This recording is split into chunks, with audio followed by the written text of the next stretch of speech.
Hey folks, it's Dusty from Podcamp Media, and this month on the show, we talked to Alex Lasry, the Senior Vice President of the Milwaukee Bucks, about the team's dramatic stand for social justice last year during the NBA playoffs.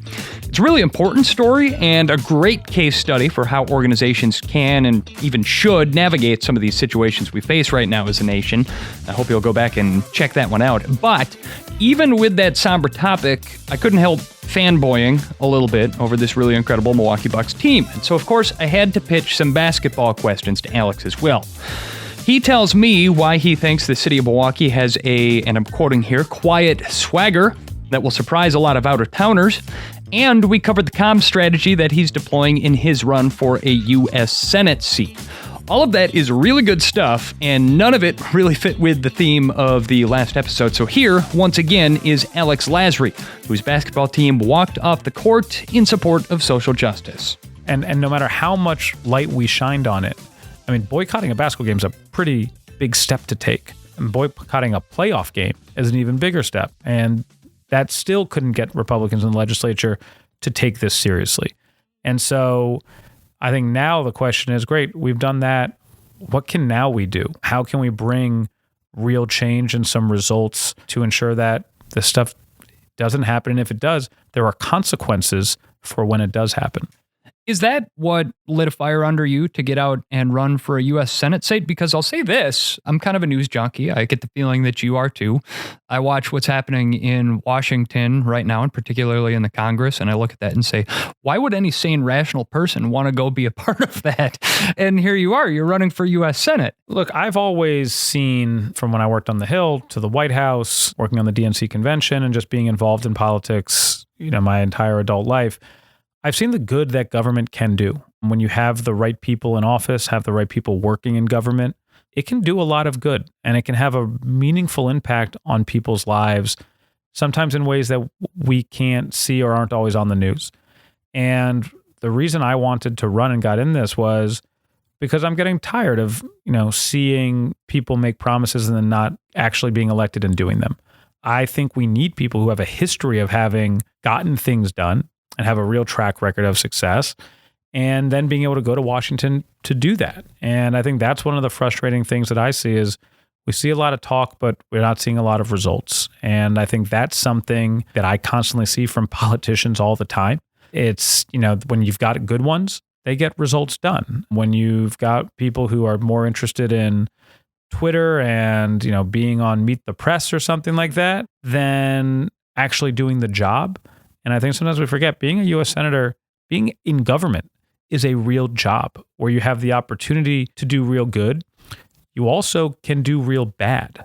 And I think that's one of the things that I wanted to run for, was to actually be able to go accomplish police reform, to be able to do stuff on racial and social justice, to take the model that we used in creating, thousands of good paying union jobs and making that a national model. These are the things that we've been able to do and that I want to go to Washington to be able to do, because I've seen up close what the right people in government can do to have a meaningful impact, to just give people better opportunity. And that's why I decided to do this.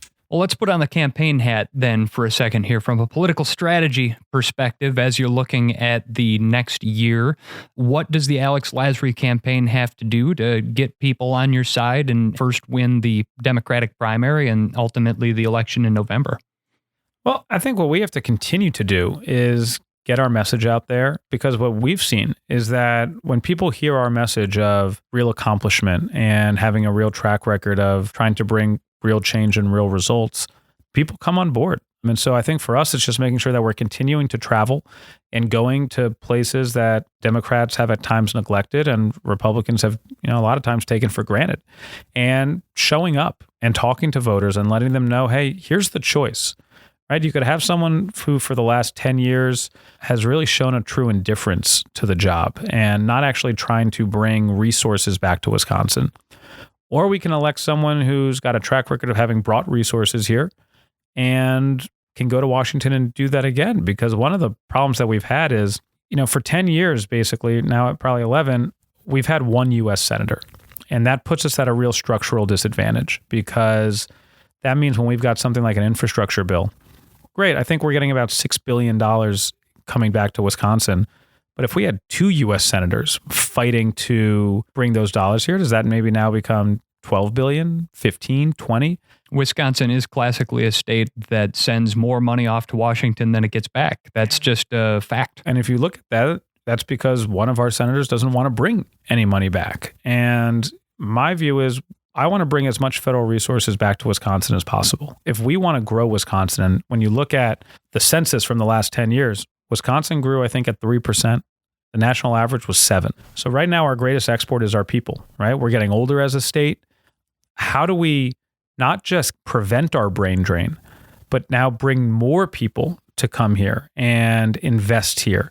And that's going to start with investing in transportation and start with investing in education, making sure our public school system is great, but also making sure that we're fully funding our UW system and our trade schools and community colleges, creating a labor pool that businesses can say, great, I can recruit from here. And that's how we're going to bring people here. And then also in broadband, not having broadband right now is like not having plumbing.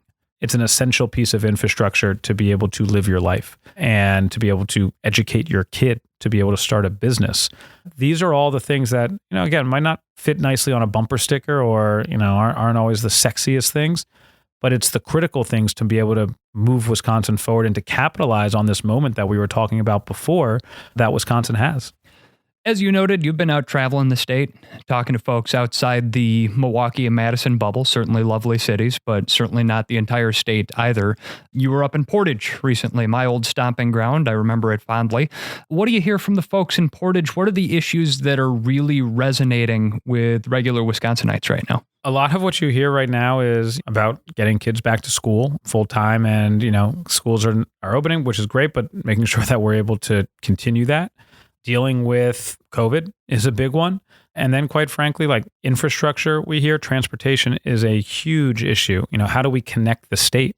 Housing is a big one because a lot of people are saying, great, even if we have jobs, we don't have places for people to live and affordable housing for people to live. And broadband's a huge one. And what I keep trying to tell everyone and what I hear from voters all across the state, we actually all have the similar issues, right? Like Milwaukee has clean water issues when it comes to, lead pipe.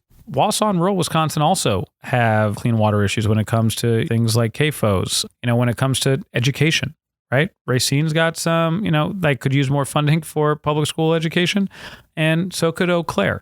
When it comes to broadband, access to healthcare, these are all issues that affect all parts of Wisconsin. And what we need to do is, as a state, be able to say, hey, if I'm going to give money to Milwaukee, that doesn't mean I'm taking money from Portage. And I think right now what we've seen is one side try to use this as dividing, where we've got only a finite number of resources. And so if we're going to give money to Madison, that means we're taking money from you. Milwaukee has very much become the state legislature's pariah, the whipping boy. And we have problems in Wisconsin. It all starts in Milwaukee. And that's something that I think we've got to change, and we've got to change people's views on. We're not two different states here. We're all Wisconsin. We all have similar issues. And quite frankly, we can invest in all parts of the state. There are enough resources for us to be able to help Milwaukee grow, help Portage grow, help Wausau grow, Jackson County go, right? Like these are all things that we can do. And I think what I see from people across the state is everyone's got a lot of the same issues. Like everyone wants a good paying job, wants to be able to send their kid to a good school, be able to offer their kids a better life than they were able to have. And I think that opportunity is just becoming harder and more frustrating. And that's what I'm seeing from and hearing from voters. And that's what we're running on is, hey, we've got a track record of having helped with some of these. We can go to Washington and go do the job that you're electing us to do. Well, and I'll say this, as far as repairing Milwaukee's relationship with the rest of the state goes, as far as creating a draw to people from outside of Wisconsin to come to Wisconsin, winning a world title is a pretty big step forward on those two major challenges that you face. And so it certainly warms my heart to see Milwaukee portrayed so well on national television. You think you can get us back there again this coming summer so we can soak up a little more of that national warmth? I mean, that's the goal. I think we're just as good, if not better than we were last year from a talent perspective. Once you win a championship, the guys have a different kind of swagger and a different kind of confidence. And so I think you're going to see guys like Giannis Drew, Chris take another step, right? I don't even know if we even think Giannis can, but there's another level for Giannis to get to. There's another level for Chris and Drew to get to. You're going to see guys, Dante's going to come back. We forget we lost our starting 2 guard for the entire playoffs after game 3. Dante's going to come back. We've got Grayson Allen, Bobby's back, Brooke is back, Pat's here. Like the team is not just coming back, but we got a little younger and I think even more athletic, with guys like Grayson, and now George is back. So adding some stability to our backup point guard position. I love the team that we've got. In my opinion, I think right now everyone stays healthy. It's between us and Brooklyn at the top of the East. It'll be a good rematch. And it's going to be a fun season, and we're NBA champions, right? That banner hangs forever. That trophy is around forever. The rings that we're getting are going to be around forever. We want to make sure that we win another one. Yeah, we got to get another banner. That's the goal that we have, right? Like every year, it's about how do we win a championship. And when you've got Giannis, Chris, and Drew as your top 3, you're going to always be in that conversation. I think what we also saw is, look, it takes some luck too. You got to have Kevin Durant have a bigger foot so that he steps on the line as opposed to it being a 3. So I think what we've done and what John Horst has done has been incredible in that putting us in a position to contend for a title for the next 4 or 5 years. And a lot of teams don't have a 5, 6, 7 year championship window. Well, when you look at our window starting 3 years ago to now having won one and having another 4 years with Giannis under contract, Chris and Drew under contract, we've got about a 7-year championship window. That's pretty great. And now we got to just have a couple things break our way and we'll be repeating. Run up that scoreboard, baby. That's what we're looking at. And I'll say this too.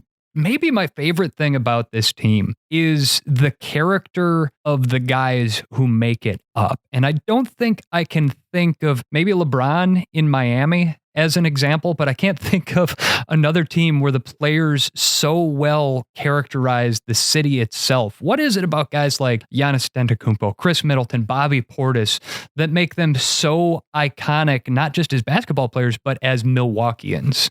It starts from the top, right? Giannis is someone who leads by example, right? He's not the loudest. He's not going to be the showiest, but he's going to be the first one in the gym and the last one to leave. We've all played on sports teams, right? When the leader is coming in early and is leaving late, you can't show up late and leave early. And it motivates you to work that much harder because you think, all right, if Giannis is in the gym, if Chris is in the gym, Drew is in the gym, I need to be in the gym. I can't be slacking. And so it starts from there. And I think what we've tried to do from an ownership perspective and, Horst from the executive perspective is bring in just good guys. One of Bud's biggest thing, I remember asked him hey, would you rather have someone with talent or competitiveness? And his big thing is competitiveness. I want guys who want to win and who that's what they care about. He was like, everyone in the NBA is talented. Right? You don't get to the NBA without being talented. But we want people who want to win, who are competitive. And that, quite frankly, also starts with Giannis. You quickly see how quickly any team, you just look at anywhere in the NBA or NFL or anywhere, you take on the personality of, your leaders. And Bud, Giannis are 2 guys who want to win and will do anything to win. Well, and I'll add another adjective there, and I think it applies to Milwaukee as well, and that's humble. Yeah. We're not a city where we run around bragging about our own accomplishments. We get real excited when we show up on national TV, but I don't think that there are a lot of Milwaukeeans who run around saying, Milwaukee's number 1. I think that should change. I think Milwaukee has a claim as a great place to live. I think it's a humbleness, but it's also a quiet swagger. I think now what you're also seeing, and I think this is starting to change, especially with all of the great things that have happened to Milwaukee over the last 4 or 5 years, you're starting to get that swagger that we do want another ring. We deserve to have the convention again. We deserve to, have the best arena, and we should be in the consideration for best city in the country, right? I think you're starting to see this quiet swagger starting to come. We're starting to show up and show off. And I think that's something that you're starting to see bubble up, which is, again, when you talk about people like Giannis, Bobby, Chris, Drew representing Milwaukee, they're humble, right? But they've also got that quiet swagger about them too. And I think that's something that symbolizes and epitomizes who we are. Alex Lasry, Senior Vice President of the Milwaukee Bucks, candidate for U.S. Senate for the great state of Wisconsin. Good luck with both of the campaigns you have ahead of you in 2022, the championship and the Senate. Thank you for joining us on the Lead Balloon Podcast and Bucks and Six. Bucks and Six.